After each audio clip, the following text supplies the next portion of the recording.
तो कर्ण ऐसे याद रख लो, कर्ण को डर था क्या?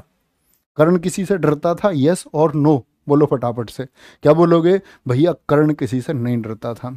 भगवान कृष्ण ने जाकर के समझाया, ठीक है, कि कर्ण जिस साइड में तुम हो ना, ये अधर्म का रास्ता है, ये अधर्म का रास्ता है, तुमको इस पक्ष में नहीं होना चाहिए।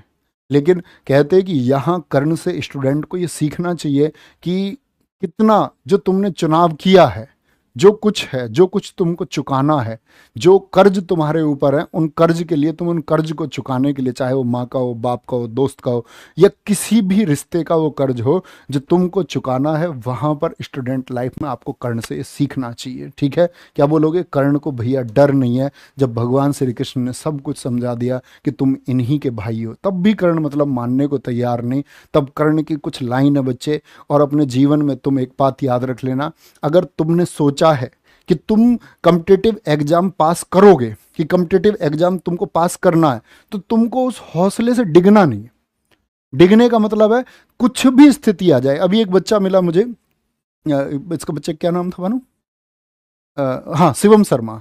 एक बच्चा मिला हमारे यहाँ पड़ोसी गांव का, अभी सुनो, उसने बताया एसएससी जीडी में उसका बच्चे का स्कोर लगभग 140 के आसपास है।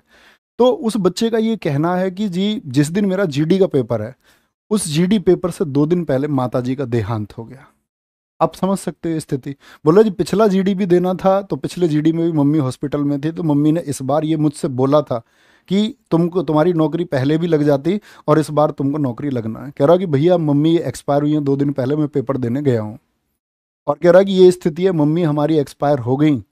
और कह रहे कि जो हमारे परिवार के लोग थे ना, जो हमारे चाचा जी थे, जिनके बेटे की भी सरकारी नौकरी, जिनके लिए हमारी माता जी ने सब कुछ किया, आज खाना तक नहीं दे रहे हैं, और खाना हमको खुद बनाना पड़ता है।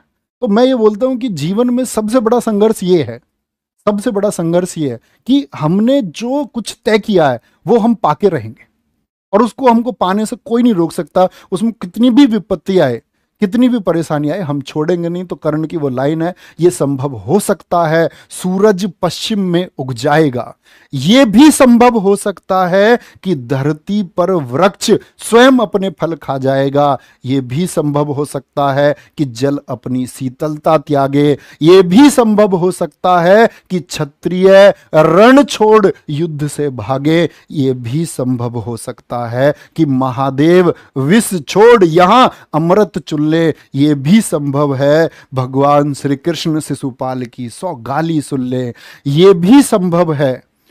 तो क्या कहते हैं फिर? कहते हैं मैं परशुराम का शिष्य कर्ण, मैं परशुराम का शिष्य कर्ण, गंगा भी मुझे बहा नहीं सकती, तीनों लोक और 10 दिशाएं मुझको हिला नहीं सकती।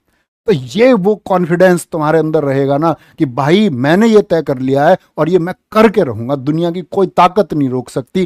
कुछ भी होगा, बीच में क्या हुआ पता नहीं, कितनी बार सिलेक्शन नहीं हुआ पता नहीं, कितनी बार मेरिट से 2 नंबर कम रह गए, 5 रह गए, किनारे से रह गए, मेडिकल नहीं हुआ इस बार, फिजिकल नहीं हुआ, नहीं पता। मुझको सिर्फ एक चीज पता है, मेरा टारगेट कि मेरी नौकरी लगेगी, और जब तक मैं उस टारगेट तक नहीं पहुंच जाऊंगा तब तक नहीं रुकता भाई। मैं किसी से भी नहीं रुक सकता और दुनिया की कोई ताकत नहीं रोक सकती।